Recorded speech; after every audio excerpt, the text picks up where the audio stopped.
कृष्ण चैतन्य प्रभो नित्यानंद श्री अद्वैत गदाधर श्रीवासादि गौरभक्तवृंद हरे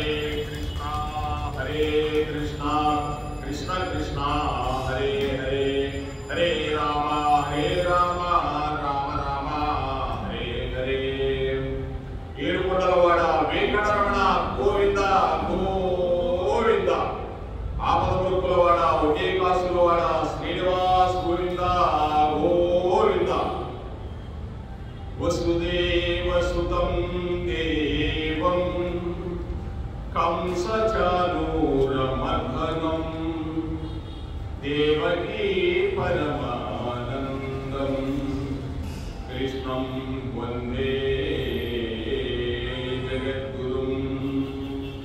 सर्वधर्मान् परित्यज्य मामेकं शरणं व्रज अहं त्वां सर्वपापेभ्यो मोक्षयिष्यामि मा शुचः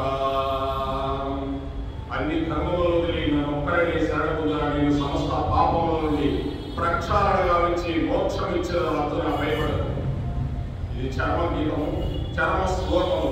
ఇది భగవద్గీతలో అత్యున్నతమైన శ్లోకం. అంటే ఎవరికైనా మనకి శరణాగతి పొందడమే నా వల్ల కాదు అనుకున్నప్పుడు భగవంతుడికి శరణాగతి పొందితే మీకు వెంటనే భగవంతుడు ఫలితాన్ని ఇచ్చేస్తాడు. ఆ గజేంద్ర మోక్షంలో శరణాగతి పొందిన ఎంతట వాళ్ళు కూడా అహంకాన్ని వదిలేసి శరణాగతి పొందడమే భగవంతుడికి. అదే భగవంతుడు చెప్పేది, వాళ్ళని రక్షిస్తానంటున్నాడు. అందుకే మనకి జన్మనిచ్చిన తల్లిదండ్రులకు, గురువులకు, జ్ఞానాన్ని ప్రసాదించిన గురువులకు, మరియు అతిథులు అంటే భక్తులేనండి. అందరికీ మమ దేవదేవ అందరూ కూడా భగవంతుడి యొక్క భక్తులేనని చెప్తున్నాడు. నిన్న మనం భగవద్గీతలో 18వ అధ్యాయంలో 18వ శ్లోకం 9వ అధ్యాయం రాజవిద్య రాజముఖ్య యోగం, ఇటువంటిది రహస్యమైన విద్య నేను చెప్తున్నా అర్థం.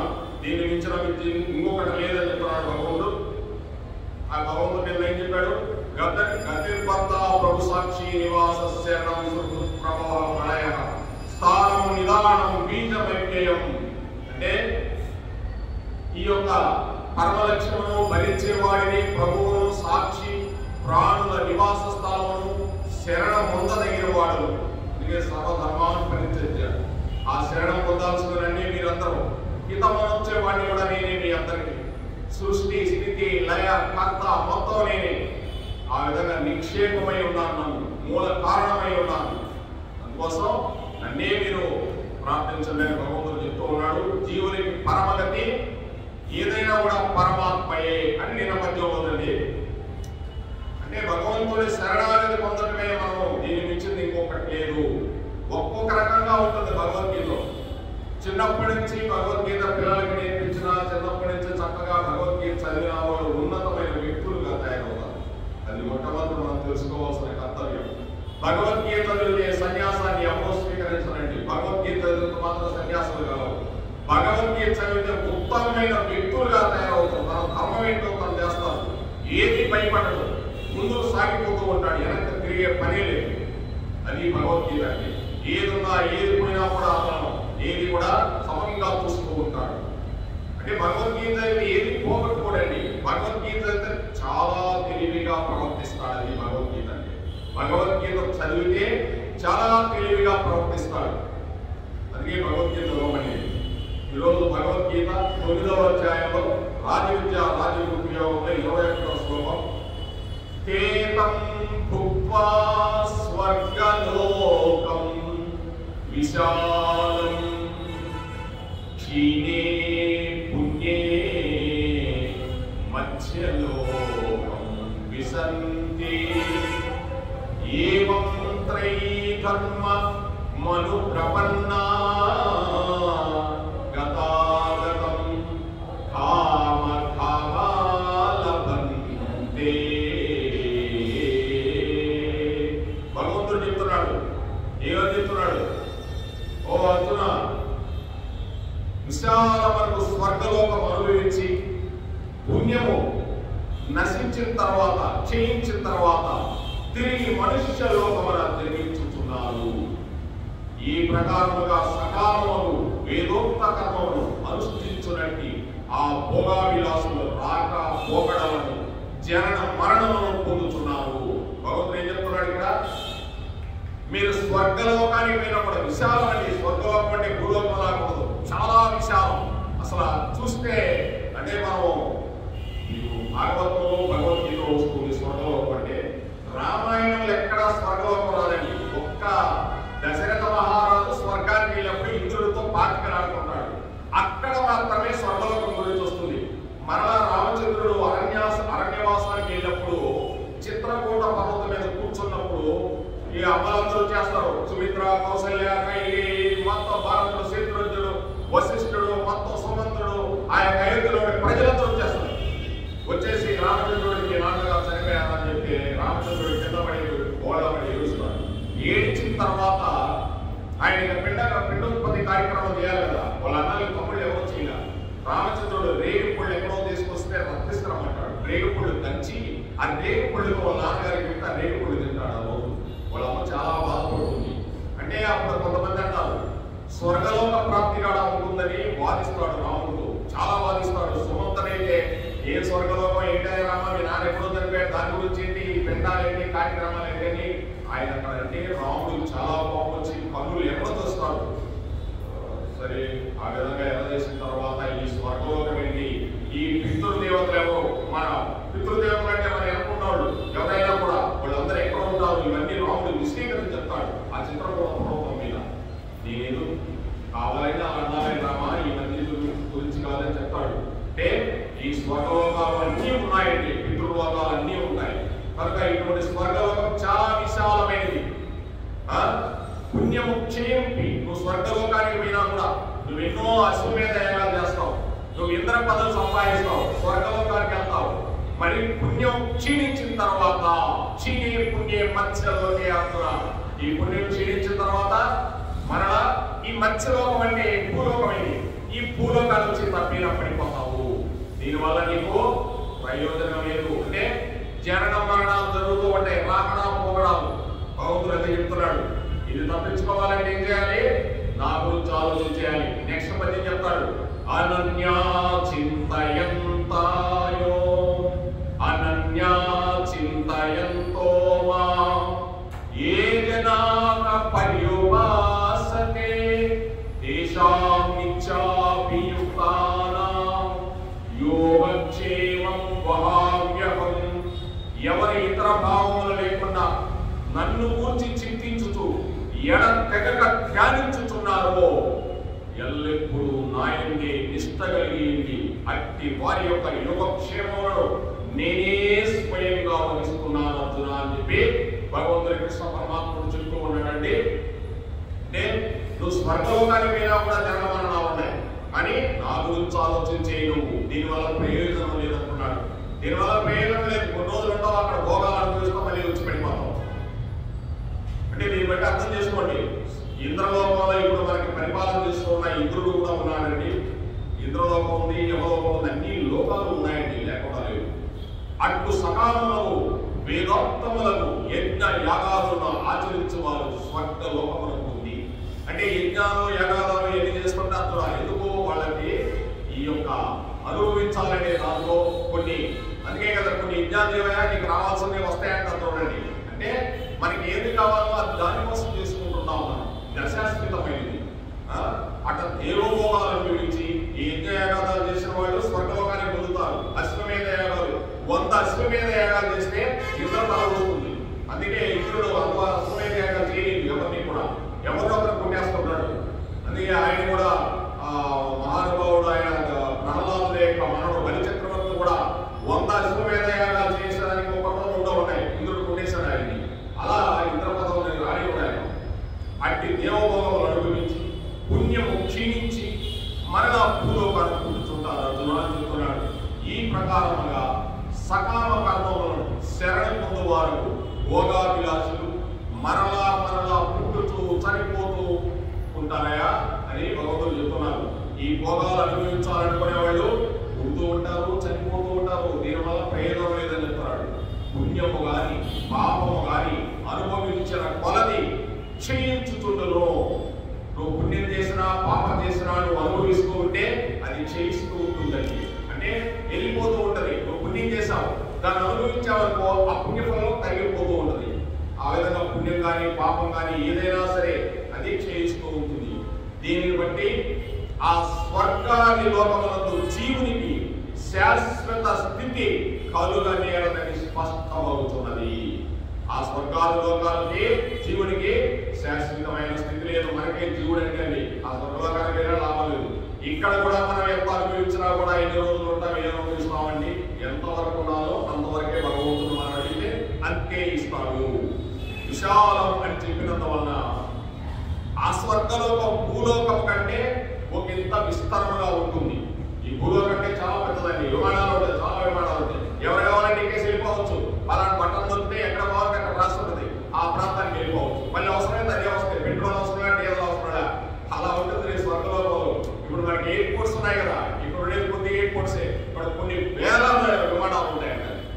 స్వర్గలోకం గురించి రాశారు, కొన్ని వేల విమానాలు ఉంటాయంట. ఎవరికి కావాలంటే వెళ్ళిపోతుంటారు. బంగారు యొక్క రత్న వచ్చిన వైడూర్యాలతో ఇల్లు ఉంటాయి. వాళ్ళ ఇష్టం, వాళ్ళకి ఎన్ని గుర్తుండవు. ఇంకా ఈ భూలోకంలో ఇవన్నీ ఉండవు, వాళ్ళ ఇష్టం వచ్చినట్టు అనుభవిస్తూ ఉంటారు.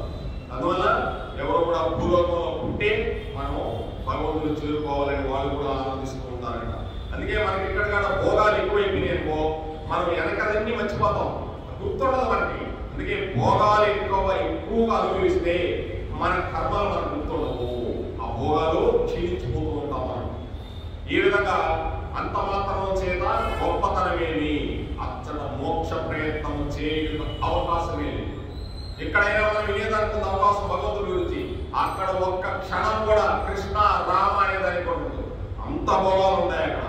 చూడండి, ఇప్పుడు అమెరికాలో ఉన్నారనుకో, ఇంకో దేశాలు ఉన్నారనుకో, వాళ్ళు కృష్ణ రామ అనే వాళ్ళు కొంతమంది ఎవరు అనలేదు. ఎందుకంటే అక్కడ భోగాలు ఎక్కువ, వాళ్ళ ఇష్టం. తింటుంటారు, తిరుగుతుంటారు, పోతుంటారు, వెళ్ళిపోతుంటారు, నిద్రపోతుంటారు, మళ్ళీ కూతురు వెళ్ళిపోతుంటారు.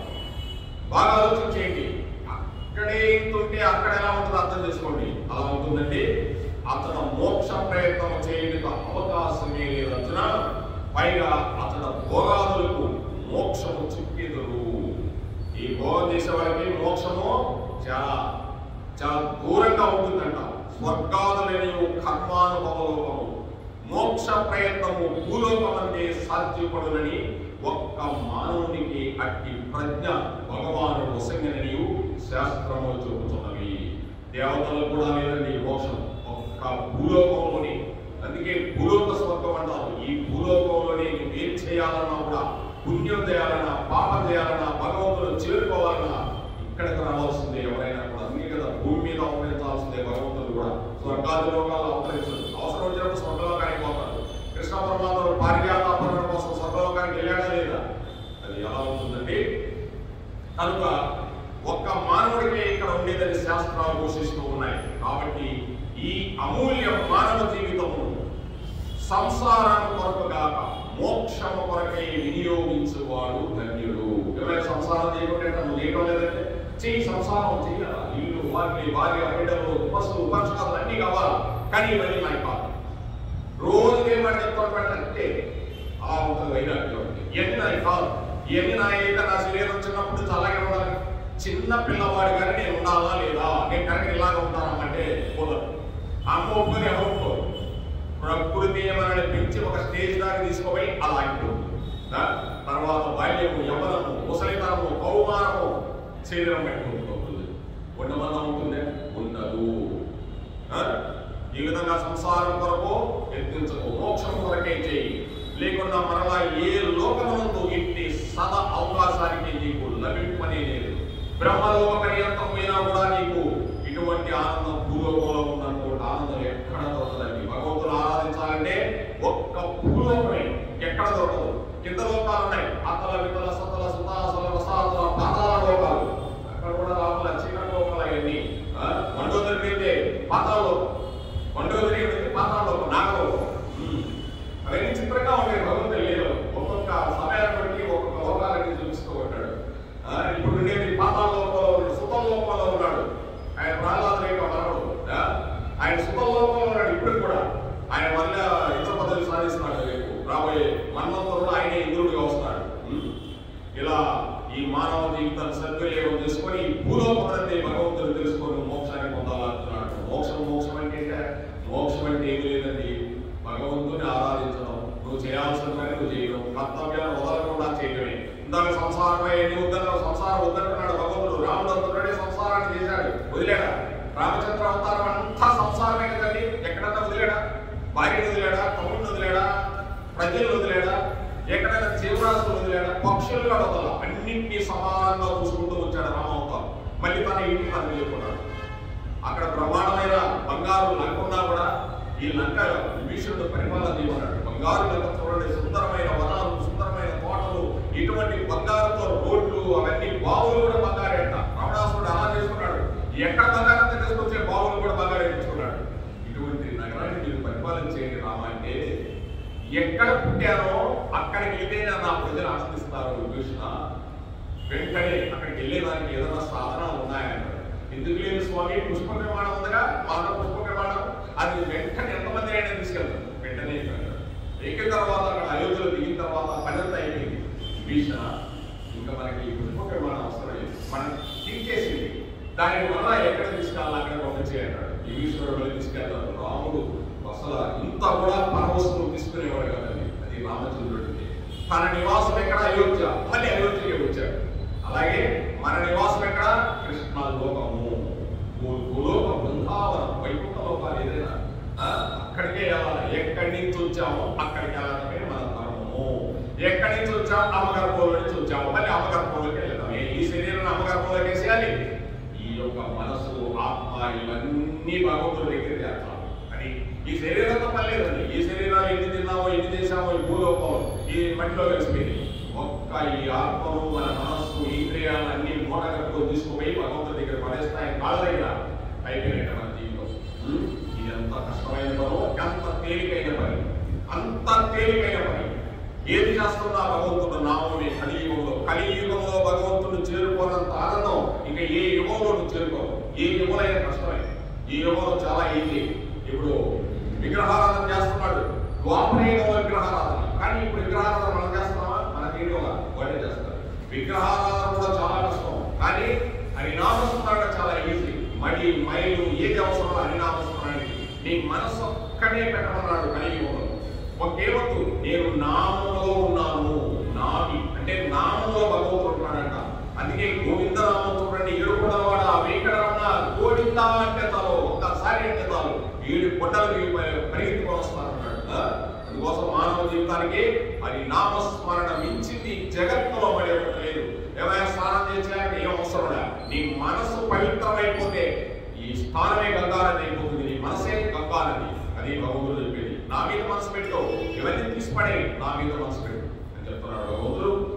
వేదోక్త కర్మను ఆచరించడం మంచిదే, కానీ ఫలాపేక్షతో ఆచరించడం ఉత్తమము కాదు. ఈ యొక్క వేదాలు, యజ్ఞాలు, యాగాదాలు అంటే వేదోక్త కర్మలు. ఇవన్నీ నువ్వు ఫలాపేక్షకు ఆశించకూడదు. నేను ఒక యజ్ఞం చేస్తున్నాను, చండీ యాగం చేస్తున్నాను, ఎందుకు నాకు ఒక అధికార పదవి కావాలి అంటే నువ్వు ఫలాపేక్షతో చేస్తాను, దానివల్ల ఉపయోగం లేదు, అసలు ఆచరించడం ఉత్తమము కాదు. నువ్వు ఫలాపేక్షతో ఏది చేయకూడదని చెప్తున్నాడు. వేద ధర్మములతో యజ్ఞ యాగాది కర్మ కాండ సంబంధములైన వారికంటే ఉపాసనా కాండ సంబంధాలైనవి, వారికంటే జ్ఞానకాండ సంబంధములైనవి, వారికంటే కర్మమును జీవునికి బంధ విముక్తిని పరమాత్మ గతిని కలుగనేరు. కాబట్టి నిష్కామగని దైవ ప్రాప్తి కొరకే ఆచరించవలను.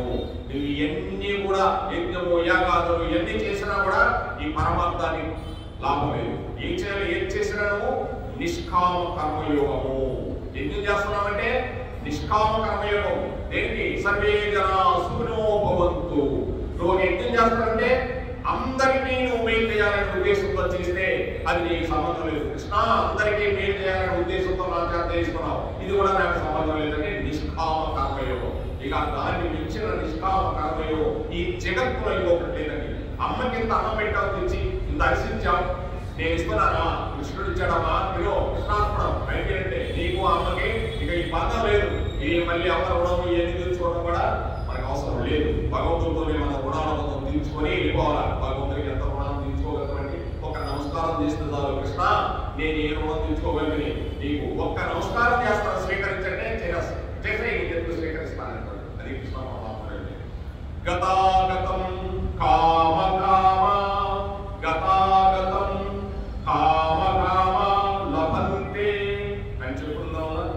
కోరికలు కలవాలి. కామ కామ కామ కామ అంటే వేరే కామం కాదండి, పిచ్చి కామం కాదు, కోరికలు. కామం అంటే ఏదైనా కోరిక. కోరిక కామము భోగములకు దాసులు జనన మరణములకు పొందుతూ ఈ సంసార పరిక్రమ చక్రం నుండి తప్పించు పొరదాలని స్పష్టంగా భగవంతుడు చెప్తూ ఉన్నాడు. ఈ యొక్క కామానికంటే ఈ భోగానికి రకరకాల భోగాలండి. నాకు ఒక కారు కావాలనుకుంటా, వచ్చేస్తుంది కారు. నాకు ఇంకోటి కావాలనుకుంటా, వచ్చేస్తుంది. వచ్చాయంటే చెప్తున్నా, ఇదన్నిటి వలన జనన మరణ చక్రాన్ని నుండి ఏమాత్రం తప్పించుకోలేవు ఈ కోరికల వలన. కానీ ఏం చెప్తున్నాడు భగవంతుడు? మోక్షులకు సదా జ్ఞాపకం ఉంచుకోవాల్సిన కోరికలను పూర్తిగా వినడాడలేను. మోక్షులంటే భక్తులండి. వాళ్ళు ఏం చేయాలి? భగవంతుడి గురించి ఎల్లవేళ చేసేవాళ్ళు ఈ కోరికలను నిదానంగా విడనాడలేను. ఎలా కోరికలు విడనాడడం అంటే అని నామస్మరణ చేస్తూ ఉంటే నీకేం కావాలని ఇస్తాడని. అంతే, మీకు ఏం కావాలో కృష్ణ పరమాత్ముడికి బాగా తెలుసు అండి. ఆయనకు తెలియదు, మన అమ్మ నాకు తెలుసా? బాగా తెలుసు. కృష్ణ నాకేం తెలియదు, ఏమి ఇవ్వాలనివ్వంటే చక్కగా నీ ఇవ్వటమే కాదు, కృష్ణుడు బాగా చూసుకుంటే నిన్నంతకంటే బాగా చూసుకుంటాడు. అది కృష్ణ పరమాత్మ నన్ను బాగా చూసుకో, అమ్మ నన్ను బాగా చూసుకుంటావా అని అడిగాడు. ఒకప్పుడు ఎవరో వాళ్ళిద్దరూ తప్పు చేశారు మహాభక్తులు. ఏం కావాలని కానీ అడిగాడు మహావిష్ణువు. చూశారు, వెంటనే చూసి ఏ కోరిక లేదు వాళ్ళకి. ఆయన చూస్తానే నీలాంటి కొడుకు కావాలయ్యా అన్నాడు. అలాంటి కొడుకు ఎక్కడా దొరకన్నాడు. నేనే వస్తాను 3 జన్మలు అన్నాడు. అందుకే 3 జన్మలకు వచ్చాడు భగవంతుడు. చూసారండి, ఏ కోరిక లేదు. భగవంతుడు చూసి ఇవే కావాలన్నారు. అది ఆ విధంగా నీ కోరికలన్నీ కూడా భగవంతుడి మీదనే పెట్టమని చెప్తున్నాడు. సకామ బుద్ధిని త్యజించవలెను. ఈ ప్రపంచంలో ఎవడు దుఃఖమును కోరటలేదు, జనన మరణమును వాంఛించటలేదు. అయినను జనన మరణమును కలుగు చేయి పనులనే చేయించున్నాం. ఎవరైనా దుఃఖాలు వాంఛిస్తారండి? నాకు దుఃఖం కావాలంటారా? ఎవ్వడు అనడండి. అది వచ్చి కూర్చుంటుంది దుఃఖం. ఆ దుఃఖం అనేది మనం చేసుకున్న పాప కర్మలను బట్టి దుఃఖం వస్తుందండి. భగవంతుడికి ఎట్టి సంబంధం లేదండి. రోజు నేను భగవంతుడి దగ్గరకు వస్తున్నాను, రోజు భజన చేస్తున్నాను, లేకపోతే హారతికి వస్తున్నానంటే దాని పుణ్యం వేరుగా ఉంటుంది. ఏ దుఃఖం చేశామో మనకేం తెలుసు? మనకే తెలుసు ఏమేం చేశామనేది. భగవంతుడికి తెలుసు, అందరికీ తెలిసిపోతూ ఉంటుంది. కనుక ఈ దుఃఖం అనేది ఎవరు కోరుకోడు, జనన మరణమును కూడా ఎవరు కోరుకోడు. అయినను జనన మరణములను కలుగు చేయ పనులనే చేయించున్నాం. మనం ఈ పుట్టుట చనిపోవట మనమే చేసుకుంటున్నాం, కానీ భగవంతుడికి ఇది సంబంధం లేదండి. మరి నిన్న పుట్టించేది నేనే, పెంచేది నేనే, తిండి పెట్టేది నేనే, తీసుకెళ్ళేది నేనే అన్నాడు. అంటే సృష్టించాడు మనల్ని, ఎప్పుడో సృష్టించేశాడు. ఆ సృష్టి ఒకసారి అయిపోయింది, ఇంకా మనం సృష్టించుకుంటున్నాడు. మనం చేసే కర్మల బట్టి ఏ జన్మ కావాలని నువ్వే తయారు చేసుకుంటున్నావు. అతను నేను ఇచ్చేసాను నీకు మంచి జన్మ, కానీ నీకు పనికిరా, దాన్ని ఇంకా నువ్వు డెవలప్ చేసుకుంటున్నావు. పెంచేది నేను అంటున్నావు, పెట్టే దాంట్లో పెట్టా నీకు, నువ్వు ఇంకొకరు పెట్టడం. అందుకోసమే నువ్వేం చేయాలో నువ్వు చేసుకుంటున్నావు. లైన్ చేసుకుంటున్నావు అంటే నీ చావు నువ్వే తెచ్చుకుంటున్నావు, నేనేం చేయడం. అంతేగాని భగవంతుడికి ఇంటి సంబంధం లేదండి. మనం అనుకుంటాం అన్ని భగవంతుడు చేశాడని. స్పీడ్ గా కాలిపోతూ నీ వెంటనే చనిపోయారు అందరూ ఒకేసారి చనిపోవాలని ఉందా? లేదండి. ఎవరు కర్మానుసారం వెళ్ళిపోతూ ఉన్నాడు అని చెప్తున్నాడు భగవంతుడు. కనుక భగవంతుడి మీద ఏది పెట్టుకోదు. భగవంతుడు అందరినీ సమానంగా చూస్తాడండి. ప్రతి జీవరాశిని ప్రేమతో చూస్తున్నాడు భగవంతుడు. ఏ జీవరాశి మీద ద్వేషం ఉండదండి. అది ఈ విధంగా మన సంస్కృతికి రాకపోవడాలకు కారణమేమి? విషయ వాంఛయే, కోరికలే. మనం రావటం పోవటం అంటే స్వర్గాది లోకాలకే కదండి. ఈ పుట్టుట మరణించుట మన యొక్క విషయ వాంఛనలు, ఈ కోరికలు. విషయ వాంఛనలు అంటే లేనిపోని మాటలు, లేనిపోని వ్యవహారాలు. ఈ విషయ వాంఛనలు అంటే అదే, ఆ వాంఛనలే కామమే, భోగాభిలాషయే, కోరికలే. ఈ భోగం అనుభవించాలా, భోగం అనుభవించాలి. ఏంటిది భోగం అనుభవించేది? ఏ భోగం అనుభవిస్తావా? తింటావు, లేకపోతే ఏదో చేస్తావు. అవి ఏది కూడా చేస్తావు, అవి కూడా తింటున్నాయి, అవి కూడా నిద్రపోతున్నాయి, అవి కూడా కొనుక్కుంటున్నాయి, అవి పొద్దున్నే చేస్తున్నాయి, అవి తింటా ఉంటాయి, పిల్లలు లేకుండా ఎన్ని చేస్తున్నాయి, మనం కూడా చేస్తున్నాం. కానీ వాటికి మనకి తేడా లేదా అన్నాడు భగవంతుడు. ఉంది. మనోజ్ఞానులు, అవి అజ్ఞానులు. ఆ పొట్టి తెలుసు వాడికి ఎట్టేసింది అంటే, లేకపోతే ఆకలిందనుకో హోలు తిప్పుకోపోయి నీ పొలం తెలియదు, వాడి పొలం తెలియదు. ఏ పొలం అనేది తెలియదు. ఇది మా వాటర్ పొలం అనుకో, దానికి తెలుసు ఆకలి తెలియదంటే చాలా తేడా ఉంది. నువ్వు జ్ఞానికి, నువ్వు ఎక్స్ట్రీమ్, నువ్వు మానవుడి, నీకు అంత మైండ్ ఇచ్చాం, అందుకోసం నువ్వు చేయాల్సిన పనులు చేయి అంటున్నాడు భగవంతుడు. కామకామియే అంటే సంసారమందు పడి రాకపోగలను పొందుచుందునని భగవానుడి సెలవిచ్చి ఉన్నారు. ఈ కామకామి అంటే ఈ యొక్క కోరికల యందనే సంసారమందు పడి రాకపోకలను మనము ఇక్కడ వస్తూ పోతూ అంటే నేను ఇన్ని జన్మలు చూస్తున్నాను, ఇన్ని జన్మలు పోతున్నాను, నాకే తెలియదని. కాబట్టి నేను చేసిన పాపాలు ఉన్నాయి కాబట్టి వచ్చాయి. ఇక్కడ ఏమేం చేశారో నాకు బాగా తెలుసు, ఈ జన్మలో చేసినవి కూడా తెలుసు, పూర్వ జన్మలో కూడా చేసుకుంటాను నేను ఏదో పాపాలు, లేకపోతే ఇక్కడ రావడం పోవడం చిన్నప్పటి నుంచి ఏమేం చేశారో ఒకసారి గుర్తు చేసుకుంటా పోవాలి. కాబట్టి చావు పుట్టుకలను తప్పించుకొనదలుచుకున్న వారు స్వర్గాది భోగ అనుభవములకు కోరికలకు అతి దూరముగా ఉండవలేము. ఈ రావుగా పోవుగా జనన మరణాల నుంచి తప్పించుకోవాలంటే కామములకు కోరికలు, స్వర్గాది భోగ అనుభవములకు. స్వర్గాది అంటే స్వర్గలోకమే కదండి, భూలోక స్వర్గం అంటే ఎలా ఉందాయా, ఎంత బాగుందాయా స్వర్గం. ఈ యొక్క భోగాలే స్వర్గం అంటే కోరికలకు అతి దూరంగా ఉండవలేము. ఉత్తమ రాబోయే కలియుగంలో రెండు ఉన్నాయి. మానవుడికి రెండే, ఒకటి కోరిక, ఇంకొకటి కోపం. కామము కోపం ఈ రెండింటితోనే మానవుడు కలియుగంలో ఆయుష్ ప్రమాణం క్షీణించిపోద్ది. ఉద్ధవా అని చెప్పాడు, ఉద్ధవుడు చెప్పాడు. కోరికలు ఏంటండి, నాకు కూడా చాలా కోరికలు ఉంటాయి. కోపం ఏదన్నా మాట్లాడితే చాలా ఎవరన్నా ఎంతో కోపం వస్తుందో అప్పుడు దాకా మహాకోపంలాగా ఉంటాడు. వెంటనే అదంతా ఎక్కడ పొందరండి, తోచవతల పడేస్తూ ఉంటాడు. ఏంటంటే ఆ కోపాన్ని తగ్గించుకున్న వాడే గొప్పవాడు. వచ్చిన ఎలా వస్తుందో ఇక్కడ కృష్ణ పరమాత్ముడు కోపడుతున్నాడండి, ఎక్కడైనా నవ్వుతూనే ఉన్నాడండి, అంత చిరు మందహాసంతో ఉన్నాడు చూడండి. ఆయన ఎవరి మీద ద్వేషం ఉండదు, లోన్ కోపమే ఉండదు. అలా భగవతత్వాన్ని మించిన భక్తులు ఉన్నాడు. రామకృష్ణ పరమహంస ఎటువంటి వాళ్ళందరూ కూడా భక్తి విలాస్ తీర్థ గోస్వాములు వారు ఈ యొక్క మఠాన్ని 1958 గౌడీ మఠాన్ని శ్రీ భక్తి విలాస తీర్థ గోస్వాములు వారికి ప్రతిష్ఠింపజేశారు. 1958 అంటే నేను 65 ఉంటే నేను ఎక్కడ ఉన్నాను, ఏ జన్మ, నా కర్మ జన్మ నేను చెప్తున్నానండి. ఏదో భగవంతుడు మీలాంటి భక్తులతో సాంగత్యం ఉండబట్టి కాస్త ఏదన్నా భగవద్గీత ఎదగలుగుతున్నా, చిన్న మంచి పనున్నా చేయిస్తున్నాడు భగవంతుడు. నిజంగానండి, లేకపోతే నా జన్మ ఏమైపోయి ఉండేదో, ఈ కామ క్రోధాల్లో పడిపోయి ఉంటే నేనేమైపోయి ఉండేవాడినో అనిపిస్తుందంటే నాకు నిజంగా. అందుకే అడిగితో అంట ఎవరున్నా లేకపోయినా భగవద్గీత కృష్ణాలు ఒకటి 20 అంటే ఆనందం. భగవంతుడితో మనకు సంబంధం ఏర్పడాలనే దృక్పథం, అందుకంటే ఇంకేం లేదండి ఈ జన్మ. కాబట్టి చావు పుట్టుకలను తప్పించుకోవాలంటే నీ కోరికలను నువ్వు అతి దూరంగా ఉంచుకోవాలంటున్నాడు. కొంతమంది చనిపోయేది కోరికలే, వాళ్ళతో లేదు, వీళ్ళతో లేదు, నా మనవడు పెళ్లి కాలేదు, అది కాలేదు, ఇది కాలేదు, ఇంకా ఎందుకయ్యాలి ఈ కోరిక?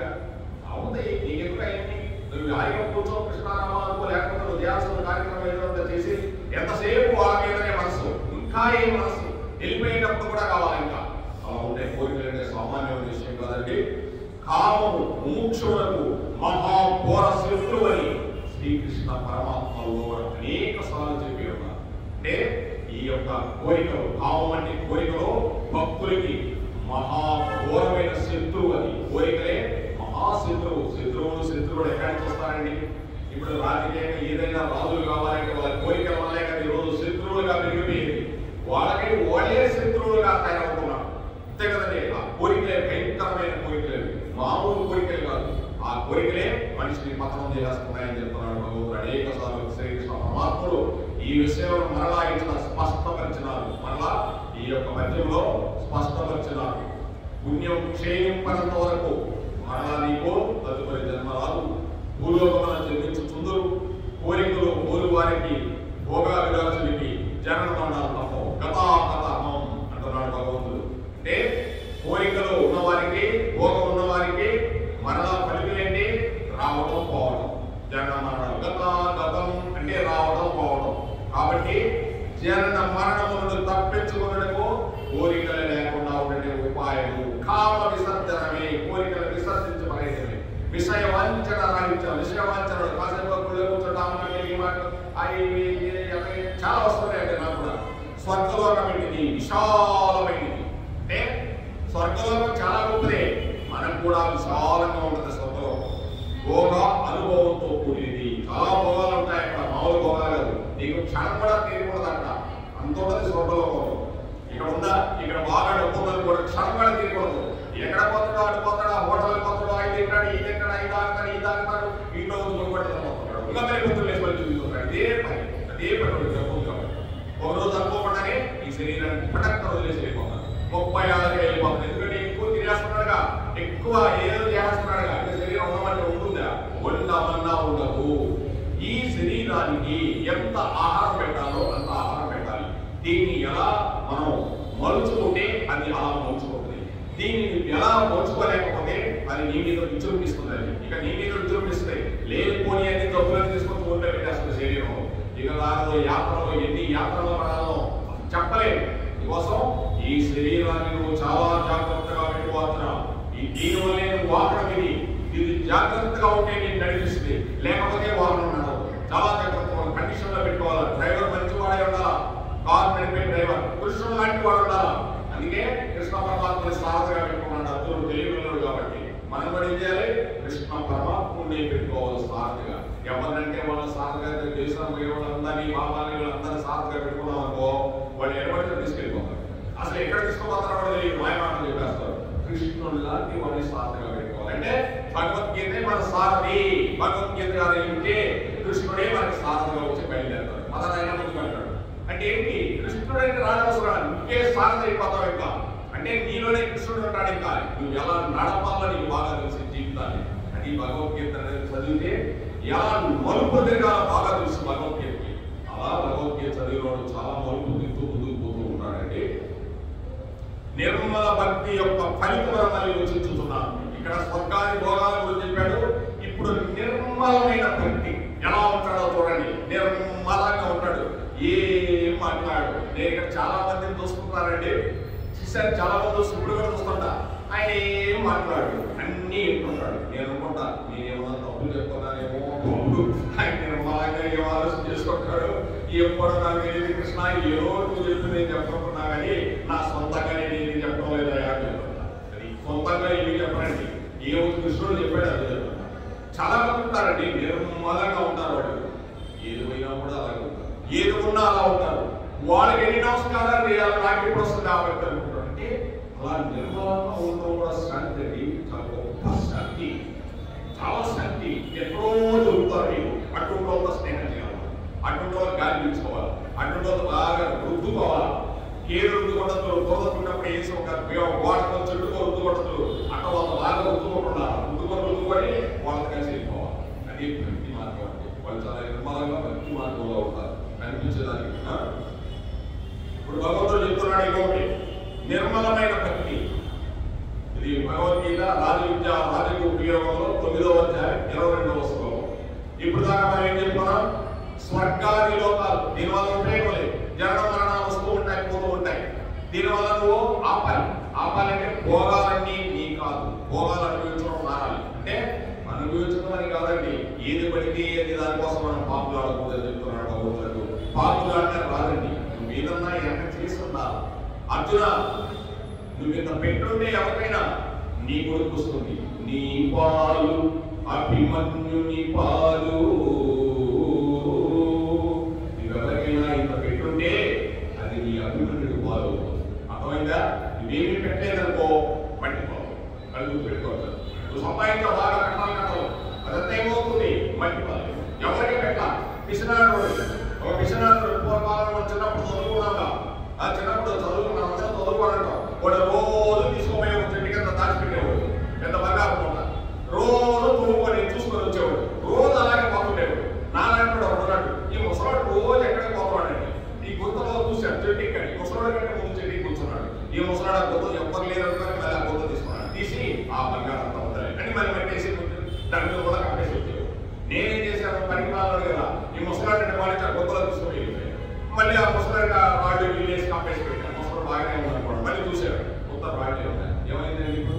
వాడు సంపాదించి ఓడి తిన్నా, ఎవడో తిన్నా, రాజుల పాలు రాళ్ళ పాలైంది, ఎవడో పాలైంది. అలాగా సంపాదించింది కొంత వ్యయం చేయాలని.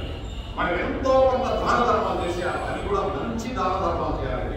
ఎడబడితే దాన ధర్మం చేయకూడదు. అది ఎవరికి చేయాలో, ఎలా చేయాలో ఆ దానం అనేది కూడా చాలా గొప్పది. గో బ్రాహ్మణితాయ గోవులకు చేయండి. గోవులకు చేసిన దానం ఇంకా దాన్ని మించిన దానం జగత్తులో లేదు. బ్రాహ్మణితాయ భక్తులండి. బ్రాహ్మణులంటే ఈ బ్రాహ్మణులు కాదు, భక్తులు. అంటే ఎప్పుడైనా భక్తులు కావచ్చు. అటువంటి నిజ భక్తులు వాళ్ళకి ఏముందో వాళ్ళకి ఏం లేదో చూసి మనం ఏదో ఒకటి మన చేతనైన రోజుల్లో ఒక అనిప్పుడు పెట్టాలి. అయ్యా నా దగ్గర మాట్లాడుకోవాలి. అదే భగవంతుడు చెప్పింది. నువ్వు చేసే దానం కూడా అది వ్యర్థం కాదు. అటువంటి దానం చేయాలంటున్నా అని చెప్తున్నాడు భగవంతుడు. ఎవరికైనా వాళ్ళు దానం చేశారనుకో అది వ్యర్థమైపోతుంది, అది అహంకారం అయిపోతుంది, అహంకార పూర్ణం అయిపోతుంది. అనన్యా చింతయంతో మా అనన్యా చింతయంతో మా ఏ జనాక పర్యుపాసతే తేషాం ఇచ్ఛాభియుక్తానాం యోగక్షేమం వహామ్యకం. ఎవరి ఇతర భావం లేని వారి సదా నన్ను గురించి చింతించుచు ఎడతెగక ధ్యానించుతున్నారో, ఎడతెగక ధ్యానిస్తూ ఉంటాడు, నాయన్ని నిష్ఠ కలిగి ఉంటాడు.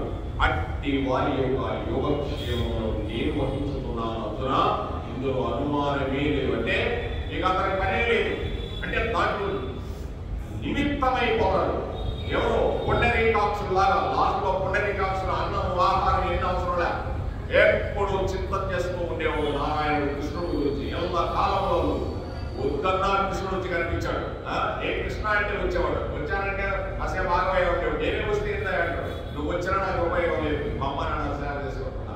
ఏమైనా నేనే వస్తే మీ అమ్మ నాన్న సేవ, నీ సేవే మా అమ్మ నాన్న సేవ అంటే నీ సేవే కదా స్వామి. ఎన్ని ధర్మంలో తెలిసిన వాడివి, నీ సేవ నేను చేసుకుంటున్నానయ్యా, నీకు నిద్రాభంగం అవుతుందని కదా నేను నిలబడదు అన్నాడు. అంటే నువ్వు అక్కడ ఉన్నావు, ఇక్కడ ఉన్నావు, ఎక్కడ చూసినా నువ్వు ఉన్నావు. ఎంత భక్తులే పేరుతోడని, ఎంత జ్ఞానే పేరుతోడని.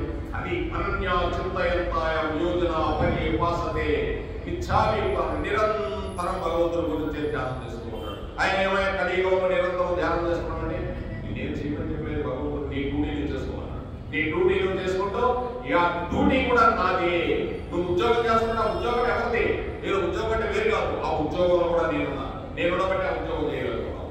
ఆ డాక్టర్ పని చేస్తున్నా, డాక్టర్లో కూడా నేనున్నా. నీకు సంబంధం లేదు. వైద్యం నారాయణ అని, ఆ వైద్యం కూడా నేనే నారాయణుని. నువ్వే డాక్టర్, నేనే వైద్యుడు. అలా నీ డ్యూటీ నువ్వు చేయాలనుకున్నాడు భగవంతుడు. ఆ డ్యూటీ తప్పకుండా చేయాల్సిందే. అమ్మా నాన్న ఉన్నారు, వాళ్ళకి ఏం చేయాలో ముసలి వయసులో మన డ్యూటీ మనం చేయాల్సిందే. మనం కష్టపడైనా సరే, మనం తిరగకపోయినా సరే వాళ్ళకి పెట్టగల మహానుభావులు కానీ లోకంలో ఉన్నారు. కాబట్టి ఇంకా భూమి నిలబడి ఉందండి. ఉన్నారు, వాళ్ళు తిరగకపోయినా అమ్మా నాన్న పెట్టాలని ఒకటి ఉన్నారు.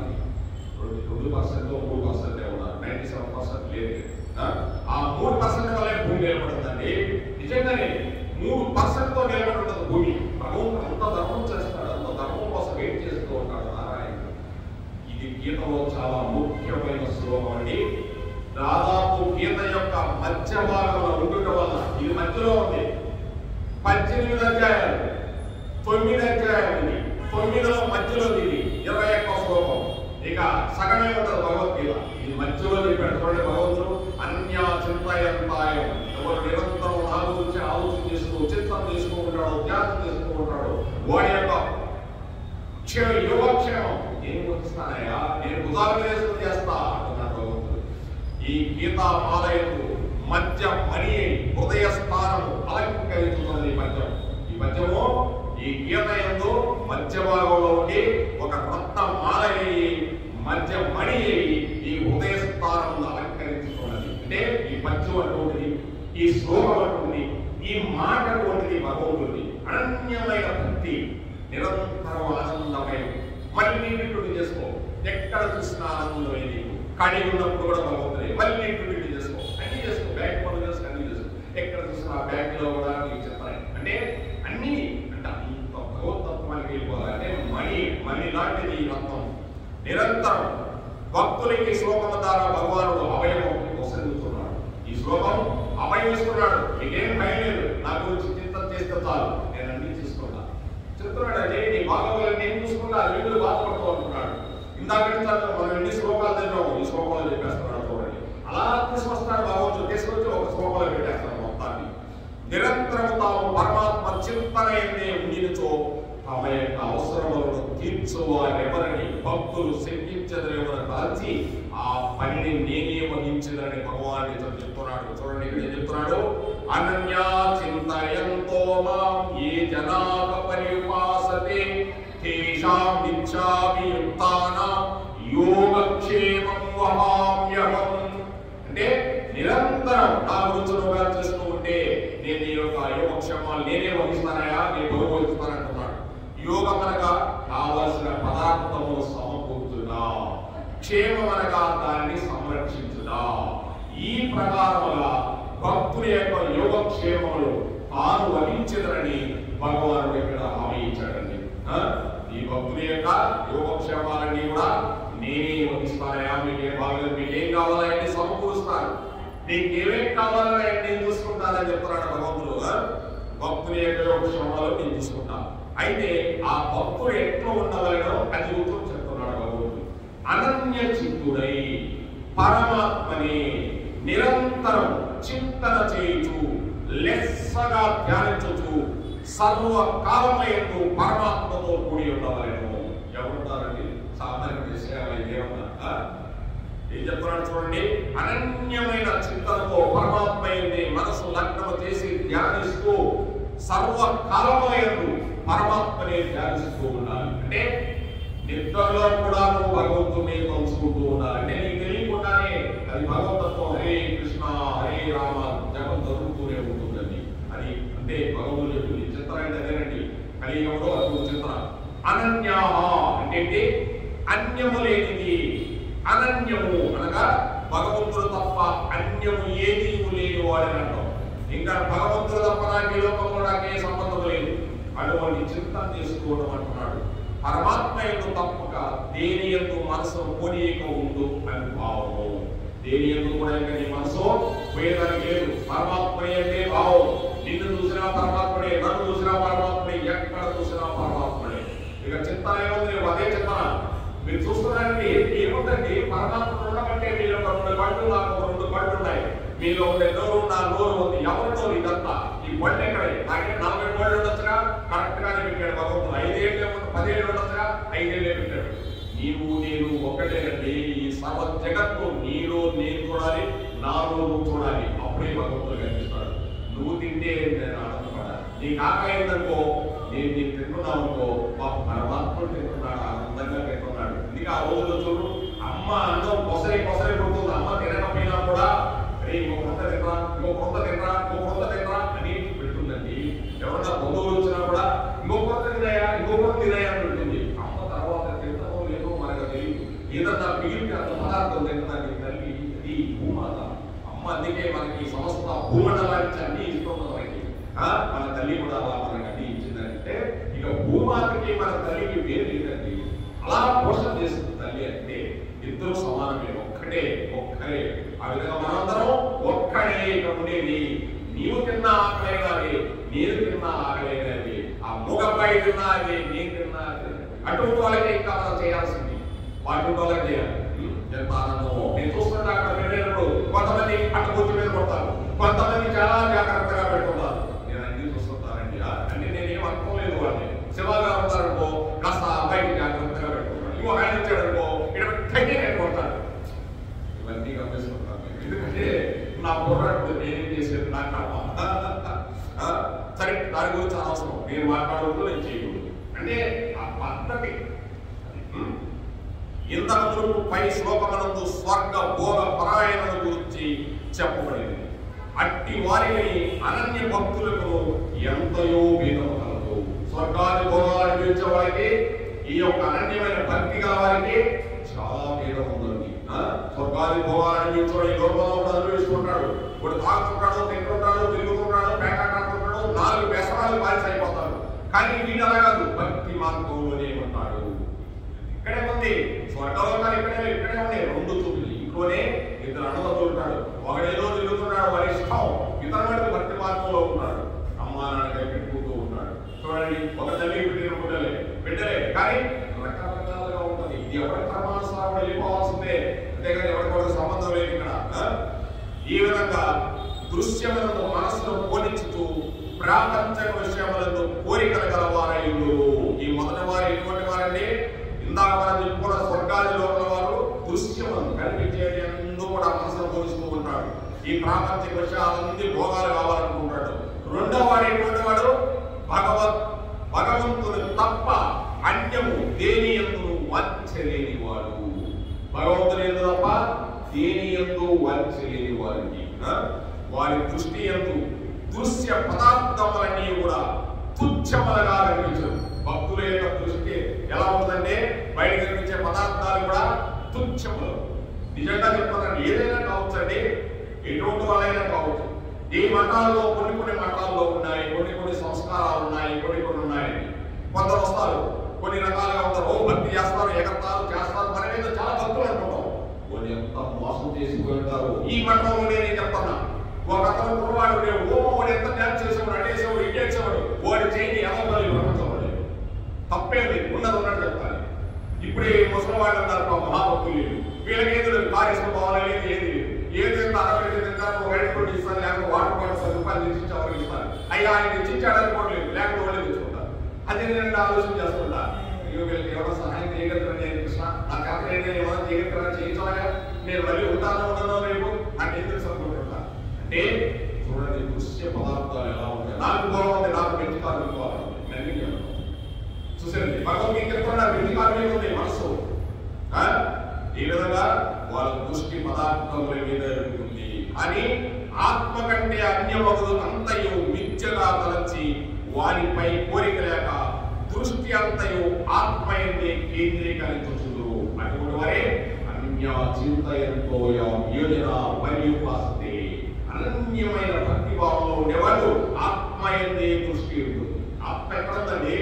ఇక్కడే ఉంది, శరీరంలోనే ఉంది. మనం కాదు అసలు, ఈ శరీరం మనం కాదు, మనకు సంబంధం లేదు. ఈ శరీరం నేను అనుకుంటున్నా వస్తున్నాను. ఈ శరీరం కాదయ్యారు మీ బాధయ్యారు, ఎందుకయ్యా ఏడుస్తావు?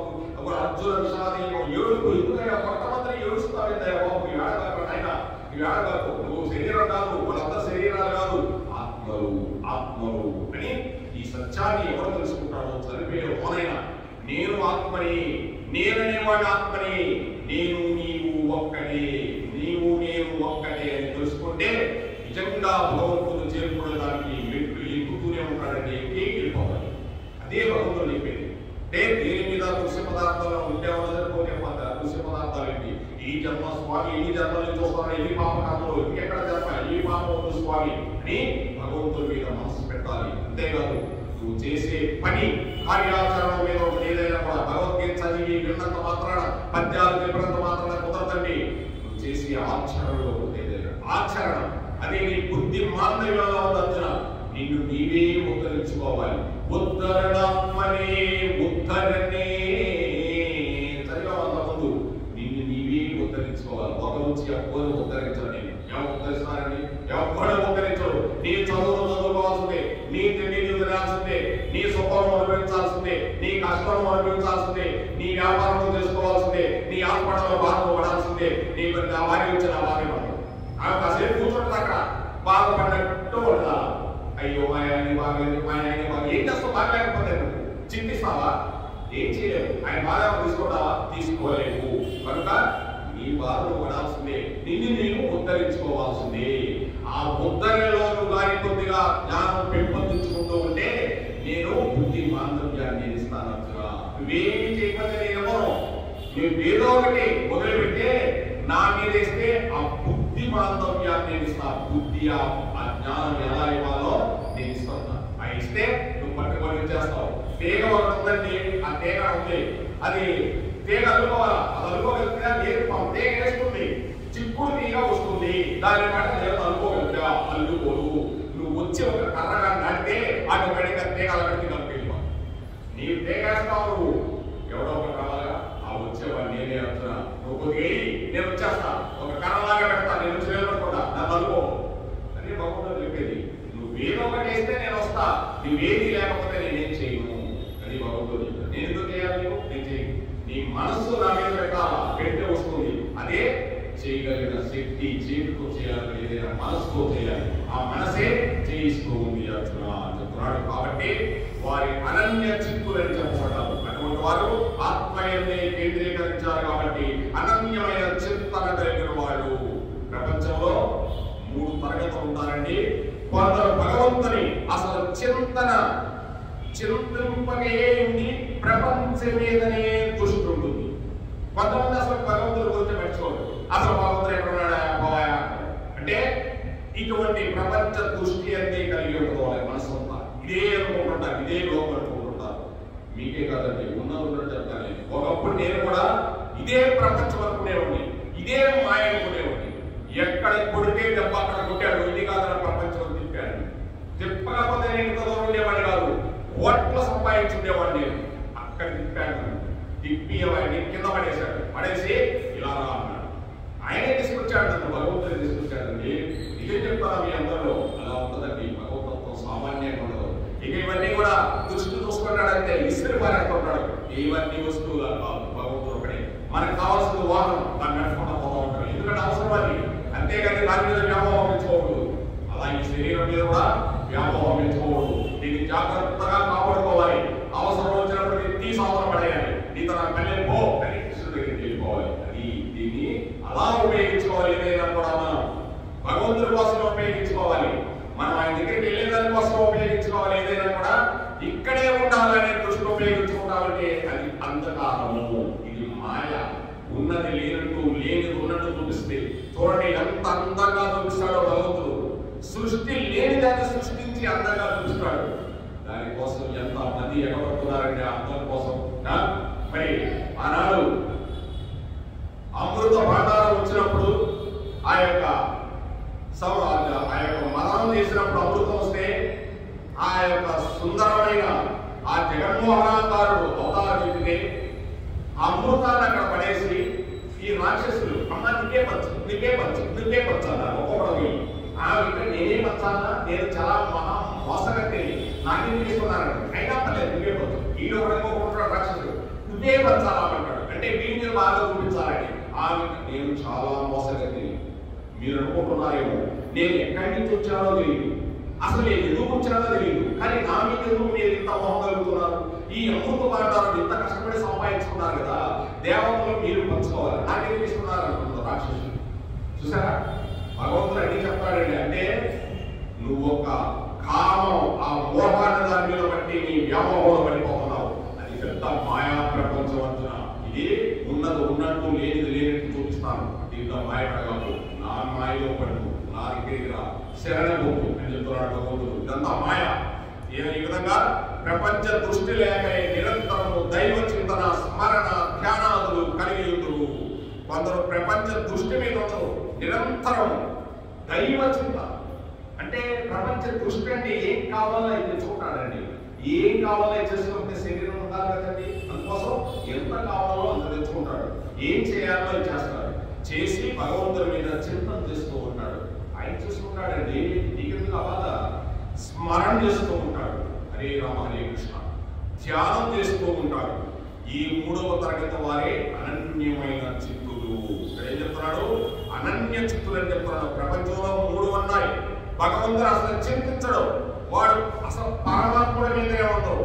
కొంతమంది ధ్యానించి తదుపరి ప్రపంచ దృష్టి కలిగి ఉంటారు. కొంతమంది ధ్యానం చేస్తూ ఉంటారు. ధ్యానం చేస్తూ కూడా ఈ ప్రపంచం మీద దృష్టి పెడుతూ ఉంటారు. ఇవన్నీ నాకు కావాలి అనుకుంటున్నాడు. వాడు 2వ తరగతి చెందినవాడు. కానీ ఉంటుంది వాడికి. కానీ ధ్యానం చేస్తున్నాడు, భగవంతుడి మీద భక్తి ఉంటుంది. కానీ కోరికలు అనుకోవాలి. దీనివల్ల ప్రయోజనం శూన్యం. అన్నీ చేస్తారండి, చేసి కూడా వాళ్ళకి కోరికలు కావాలి. నువ్వు భగవంతుడు చేసి కోరికలు వస్తే ప్రయోజనం ఏముంది దాని మీద? అది కూడా నిష్ఫలితం. 3వ వాడు ప్రపంచ దృష్టి మీద లేక నిరంతరము దైవ చింతన, స్మరణ, ధ్యానాదులు అయితే ఉన్నాడు. ఈడే అనన్యమైన చింత కలిగిన వాడు అని చెప్తున్నాడు భగవంతుడు. ఈ చింతన కలిగిన వాడే నన్ను చేరుకుంటాడని చెప్తున్నాడు. అట్టి నిరంతర దైవ ధ్యానపరుల యొక్క యోగక్షేమములను కాపాడునని, తాను కైకొనదని భగవానుడు ఇక్కడ ప్రతిజ్ఞ చేస్తూ ఉన్నాడు కృష్ణ పరమాత్ముడు. అటువంటి వాడు ఎవరైతే ఉన్నాడో అనన్యమైన చింతతో ఉంటున్నాడో వాడిని నేను కాపాడుతాను, వాడికి ఏం కావాలని నేను చూసుకుంటాను అని నేను ప్రతిజ్ఞ చేస్తున్నాను అంటున్నాను. ప్రతిజ్ఞ చేశాడు భగవంతుడు. సామాన్యంగా చేయాలి. అందుకే భగవద్గీతలో 2 పద్యాలు ఉన్నాయండి. ఒక 8వ అధ్యాయంలో ఎక్కడో వస్తుంది, మళ్ళీ 18వ అధ్యాయం వస్తుంది. మన్మనా మద్భక్తో మధ్యాదిమాం నమస్కురు. అయ్యా నువ్వు ఎవ్వరి గురించి నమస్కారం చేయొద్దు. మన్మనా మద్భక్తో మధ్యాది నమస్కురు. కానీ నమస్కారం చేయాలి, నా గురించి ఆలోచన చేయాలి, ఎవరి గురించి ఆలోచన చేస్తావు? గురుసాన్ని చెప్పాడు. నాకే నమస్కారం చేయాలి చెప్తున్నాడు. ఈ విధంగా భక్తులపై ఇంటి వాత్సల్యం ఉందో చూడండి భగవంతుడికి.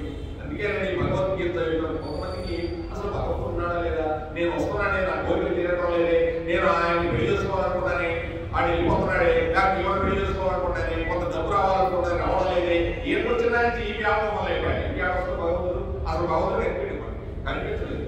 ఆ విధంగా భగవంతుడు ఏంటి వాత్సల్యం కలవడం చూడండి. అనన్యమైన చింత భగవంతుడి మీద.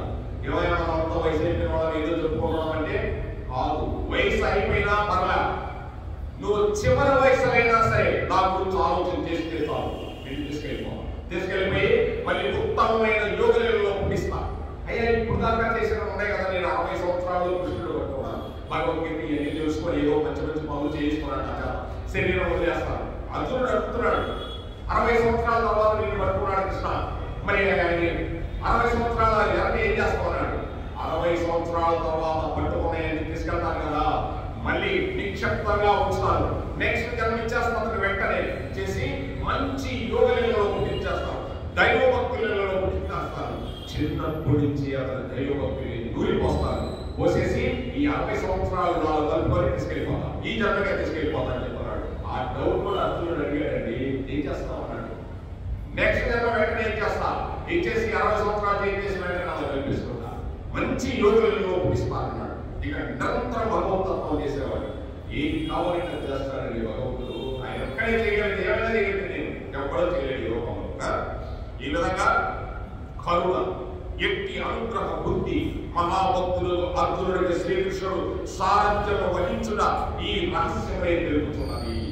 ఎటువంటి మహానుభావుడండి అర్జునుడికి సారథ్యాన్ని వహించిన వాడు, ఇటువంటి రహస్యాలు తెలుపుతున్నాడు. అందుకే ఇది రాజ విద్య, రాజకీయ యోగం. ఇటువంటి విద్య ఇంకొకటి లేదు. ఇది సెంటర్ పాయింట్, ఇది విద్య, సామాన్యమైన విద్య కాదు. అర్జునుడు చెప్తున్నాడు. ఇక అతని రథంలో ఏ లోకం ఉన్నది. ఇటువంటి విద్య చెప్పేవాడంటే ఆయన రథానికి ఏ లోకం, ఏ అస్త్రాలు వస్తే ఆయన పోతాయి. అంటే రథం అంటే మళ్ళీ ఆయన రథం, అది ఇది మన రథం. ఈ రథాన్ని ఏ అస్త్రం కొడుతుంది, ఏది కొట్టలేదు. ఎందుకంటే నువ్వు నిరంతరం భగవంతుని చింతన చేస్తుంటే నీ మీదకి రథాలు అస్త్రాలు ఏది ప్రయోగం చేయలేదు. అస్త్రాలు అంటే అస్త్రాలు కాదండి, ఎవరు నీ జోలికి రాలేదు. నిన్ను ఎప్పుడూ కాపాడుతూనే ఉంటాడు. విష్ణు చక్రం లాగా భగవంతుడు నిరంతరం నేను కాపాడుతూ ఉంటానయా అన్నాడు. ఒక్క భక్తుల కోసం ఈ ప్రపంచాన్నంతా ఏమైనా చేస్తానన్నాడు. అన్నాడండి భగవంతుడు, నా భక్తుల కోసం ఏమైనా చేస్తాను ఈ ప్రపంచాన్ని అన్నాడు. ఇది భగవంతుడు చెప్పేది. అందుకే యదా యదాకి ధర్మస్య భవతి భారత అభ్యుత్థానం అధర్మస్య తదాత్మానం సుజామ్యం పరిత్రాణాయ సాధూనాం వినాశాయ చతుష్కృతాం. సాధువుల కోసం వస్తానే, భక్తుల కోసం. ఎవరి కోసం అనుకుంటున్నావు? ఎవరి కోసం అనుకుంటున్నావు? ధర్మం కోసం, భక్తుల కోసమే వస్తాను నేను. ఇంకా దేనికోసం అంటున్నాడు. దేనికోసం వచ్చాడండి? ధర్మని భీమ, అర్జునుడు, నకుల, సహదేవులు, ద్రౌపది మాత, కుంతి మాతను రక్షించే దానికోసమే వచ్చాడు ఈ భూమి మీదకి. మొత్తాన్ని చెలిగేసి వెళ్ళిపోయాడు. అది భగవతత్వం అంటే సామాన్యుడు కదండి. నారాయణుడు కృష్ణ పరమాత్ముడు అంటే సామాన్యుడు కాదు. ఇక మీ భయం ఏంటి? మీరు ఎప్పుడు భయపడవద్దు. నా గురించి ఆలోచించగలరా? మరి ఆలోచించి గడ్డం పట్టుకుంటున్నాడు భగవంతుడు. నీకు నేను కాపాడతాను, ఎందుకు ఎన్ని తిరుగుతా? ఆ రథాలు, ఈ రథాలు, ఆ ఇల్లు, ఈ ఇల్లు, ఆ గుళ్ళు, ఆ గుళ్ళు, ఆ బాబాలు, వీళ్ళందరూ నీకు ఎక్కుతున్నాడు. నేనున్నా కదరా, నేనే కదా మొత్తాన్ని, వీళ్ళందరూ సృష్టించారు నేనే కదా బాబు. నన్నే పట్టుకున్నావు అనుకో, నీకు బాధ. ఎందుకండి నీకు ప్రధానమంత్రి తెలుసు, ఈ చిన్న చిన్న ఊళ్ళో ఉన్న ప్రెసిడెంట్లు, మంత్రులు వీళ్ళందరూ అయిపోయారు. డైరెక్ట్ వెళ్ళిపోతాం. అలా భగవంతుడు పట్టుకోవాలా. కృష్ణుడు పట్టుకున్నాడికి ఏ దేవతతో పని లేదు. అది కూడా వస్తుంది. ఏ దేవతతో పని లేదు. ఆ దేవతలను సృష్టించేది నేనే, ఆ దేవతలను పంపించేది నేనే, మొత్తం నేనే అంటున్నాను. ఈ విధంగా భగవంతుడు చెప్తున్నాడు, ఎవరు తమ జీవిత పక్కవలను భగవానుని చేతికి అందించునో వారి జీవన యాత్రకి ఏ లోటు ఉండదు. ఎవరు ఈ సమస్తమునకు భగవానుడు అర్పణ చేసి అనన్య చింతలై అతన్ని శరణ పొందెదరో వారి జీవిత రథమునందు నిరాటంకముగా నడుపగలడు. అందుకని రథసారథి అనేది ఈ రకాలుగా ఉంటుంది అర్థం. ఇది కూడా ఒక రథం లాంటిది. ఈ రథాన్ని నడపాలంటే ఎవరు కావాలి? కృష్ణుడు కావాలి. ఈ పగ్గాలు చాలా ఉంటాయి దీంట్లో. అక్కడే పక్కాలన్నీ వేసి మనం లాగి పెడతాడు. ఈ రథం ఎక్కడికి వెళ్తాడు కొంచెం మా రథం అంటే. అందుకే ఎవరైతే నిరంతరం ఈ జీవిత రథంలో నిరాటంకంగా కృష్ణుడు చేపిస్తారో ఆయన మనల్ని ముందుకు నడిపిస్తూ ఉంటాడని చెప్తున్నాడు. యోగక్షేమం మహామ్యహం అని దాని అర్థం ఇది. ఈ యోగక్షేమాన్ని మీ యొక్క బాగోగల్ని నేను నడుపుతానయ్యా ముందు. అందుకే కదండి కృష్ణుడికి ఎందుకు వచ్చాడు? అర్జునుడు పైన నిలబడుతున్నాడు. ఎంత చక్కగా నిలబడుతున్నాడంటే ఆయన వెళ్ళిపోతాడండి. ఈయన రథం నడపాలంటే ఈ కాలు తీసుకొని బొట్టనైలు తీసుకొని ఇట్లా అనుకునేవాడంటే గీరుకునేవాడంట. అంత టైం కాలేదు మనం వేసడానికి. స్కూటర్కి రైట్ సైడ్ లెఫ్ట్ సైడ్ అంత టైం కాదు ఉండదు. ఇలా అన్నాడంటే బావా అర్జున పలుగునా ఎడం చేతి పంపిమంటావా అంటే ఎంతసేపు ఉండదు. ఇట్లా అన్నాడంటే ఎడం చేతి పంపిమని టక్కని పక్కలు చూస్తాడు. ఇట్లా అన్నాడంటే కుడి చేతి పంపి కాలుతో గీరేవాడు కృష్ణుడిని. కాలుతో గీరేవాడు అండి. గీరి గీరి గీరి గుండు పడిపోయింది కృష్ణాయి. గుండు పడిపోయింది నిజంగానే. గుండు పడిపోయి లాస్ట్ లో ఎవరు కనిపించకుండా పెట్టుకోనుంటే ధర్మరాజు చూశాడంట. అక్కడ ఇంట్లో రక్తం కనిపిస్తుంటే బావగారు కనిపిస్తుంది. ఇంట్లో గుండు పడిపోయింది. ఏంటి బావ అంటే పలుగురు అర్జునుడు బిడ్డ కదా అలా ఏడు అలా గీరుతుంటే గుండు పడిపోయింది. 18 రోజులు అన్నాడు. అర్జునుడు కూడా తెలియలేదు. చూసారండి ఎంత చిత్రంగా ఉందో. భగవంతుడు లేదా భక్తుల కోసం ఎంత చేస్తాడో ఏమైనా చేస్తాడండి భగవంతుడి కోసం. ఏడుపడ్డ వాడు లేఖనరమణుడు. భక్తునికి అది అవసరము. అది ప్రపంచ వస్తువు కానీ ఆత్మజ్ఞానము కానీ దానిని చేర్చుట, అట్లు చేర్చిన దానిని సంరక్షించుట, ఈ 2 పనులు భగవానుడు భక్తునికి చేసి పెట్టాడు. అంటే నీకేం కావాలో, ఏ వస్తువు కావాలో ఈ ప్రపంచంలో ఉండేది, ఆత్మజ్ఞానం కావాలో దాన్ని చేరుస్తాడు. నా మీద నువ్వు పెడితే అని చెప్తున్నాడు. అట్లు చేర్చిన దాన్ని కూడా సంరక్షించేవాడు కావాలా. అంతే కదండి. డబ్బు సంపాదించా కోట్లు అక్కడ పెట్టావు, దాన్ని రక్షించేవాడు కావాలా. ఎటమాతో తెలియదు అందుకు దాన్ని రక్షించేవాడు కావాలి. ఏదైనా వాడు తను కాదండి, ఏదైనా రక్షించేవాడు కావాలి. అటు రక్షించేవాడు నేనే. అనన్యమైన చిత్తతో భగవానుడు భక్తులకి అంత పనిచేసి పెడతాడండి. అయితే ఆ భక్తుడు అనన్య చింతనతో భగవానుని ధ్యానించి వాడే ఉండవలను. అనన్యమైన చింతనతో ఎప్పుడు ఎలాగైనా కాదు, ఏదో ఒక పని చేస్తా, ఫోన్ వేస్తాం, అది చేస్తాను, డ్రమ్స్ కొడతారు, తాళాలు కొడతారు. భగవంతుని చింతన అంటే కలియుగం అలా చింతన చేస్తూ ఉండవలను. కొంత భక్తి దృశ్య విషయముల మీద, కొంత భక్తి దేవుని యందు పంచేయుట అనన్య భక్తి కానే రాదు, ఎప్పటికీ రాదు. కాసేపు దృశ్య వస్తువుల మీద ఉంటుంది, కాసేపు భగవద్గీత చెప్తా, కాసేపు ఇంకొకరి మీద ఉంటుంది, కాసేపు భగవద్గీత చెప్తా. దీని వలన నీకు అనన్య భక్తి రానే రాదు. హరే కృష్ణ కృష్ణ కృష్ణ హరే హరే, హరే రామ రామ రామ హరే హరే. ఏడుకొండలవాడ వెంకటరమణ గోవింద గోవింద. జై కృష్ణార్జున గోవింద గోవింద. రాధాకృష్ణ గోవింద గోవింద. రాధే రాధే రాధే రాధే. రాధే కృష్ణ గోవింద రాధే.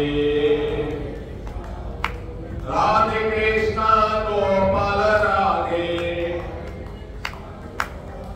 రాధే రాధే రాధే రాధే. రాధే కృష్ణ గోవింద రాధే. రాధే కృష్ణ గోపాల రాధే. రాధే రాధే రాధే రాధే. రాధే కృష్ణ గోవింద రాధే. రాధే కృష్ణ గోపాల రాధే. జై రాధాకృష్ణ గోవిందకి జై. పాండురంగ విఠల గోవిందకి జై. పుండరీకాక్ష గోవిందకి జై. పండరీ గోవిందకి జై. రుక్మిణీ విఠల గోవిందకి. ఏడుకొండలవాడ వెంకటరమణ గోవింద గోవింద. శ్రీ రత్నగిరి రమ వీర వెంకట సత్యనారాయణ స్వామి గోవింద గోవింద. సర్వం శ్రీ గురు మహారాజుకి మహాభక్త బృందములకు. కృష్ణ ఇక్కడ కూర్చున్న భక్తులకి ఏమేం కావాలో వాళ్ళు అడగకపోయినా ఇచ్చే బాధ్యత ఇదే తండ్రి. వాళ్ళకి ఏం కావాలో అన్ని ఇచ్చి సమకూర్చవలసిందిగా కోరడం. నేనెంత వాడు నేను కోరేదాని కోసం భక్తులు వస్తున్నారు కాబట్టి కోరుకోవడమే సమంజసం. భగవంతుని అడగడమే. కృష్ణానికి ఏం కావాలో నీకు అంటలేనండి. మనకేం మనది కావాలని అడగడం. ఇందాక చెప్పాడుగా అనన్య చింతయంతాయం ఏదైనా పరిపాసతే దేశాం ఇంకా ప్రాణం. ఎవరైతే నన్ను చింతిస్తూ ఉంటారో ఇంకా దేని గురించి బాధపడుతూ ఉంటున్నాడు కనుక అని నువ్వే కృష్ణ నాన్నగారు తండ్రి అని మనకి తల్లి తండ్రి గురువు దైవం నేను తెలుసుకున్నాక తల్లి తండ్రి గురువు దైవము తెలుసుకున్న దగ్గర వాటిని కూడా నేనే అర్థనా ఇంకెవరి గురించి తెలుసుకుంటావా నాయన నువ్వు నా గురించి తెలుసుకుంటున్నాడు నిరంతరం రక్షించేది ఆయన ఒక్కడే రక్షకుడు ఆ కృష్ణుడే భగవానుడు ఇక రక్షకుడు ఇల్లు జగత్తులో ఇంకొకటి లేడండి మనకి భగవంతుడు ఒక్కడే ఇప్పుడు రక్షించేది ఒక యాక్సిడెంట్ జరుగుతుందంటే ఏదన్నా కృష్ణ ఈరోజు వెళ్తున్నాను ఇంట్లో నుంచి అంటే జరగబోయేదేదో ఓటల తీసుకొని వెళ్ళిపోతుంది ఈ భగవంతుడు రక్షణ అలా ఉంటుందండి రక్షణ ఎక్కడ ఉందంటే భగవంతుడి దగ్గరే ఉంది ఎక్కడా రక్షణ లేదు ఇంకా వేరేది కావచ్చు నీకేమైనా తల్లిదండ్రి సంపాదించచ్చు పెట్టచ్చు ఏదైనా చేయొచ్చు కానీ రక్షణ నీకు ఆ భగవంతుడి మీదే ఉంది ఆ పరమాత్ముడి ఎందే రక్షణ ఉంది సర్వధర్మాన్ పరిత్యజ్య మామేకం శరణం వ్రజ అహం త్వాం సర్వ పాపేభ్యో మోక్షయిష్యామి మా శుచిః అర్జున అన్ని ధర్మములు వదిలిపెట్టి నన్ను ఒక్కడే శరణం వ్రజ నేను సమస్త పాపముల నుండి ప్రక్షాళన గావించి మోక్షం ఇస్తాను భయపడక అర్జున చూసారండి లాస్ట్ అండ్ ఫైనల్ వచ్చేది సర్వం శ్రీకృష్ణార్పణమస్తు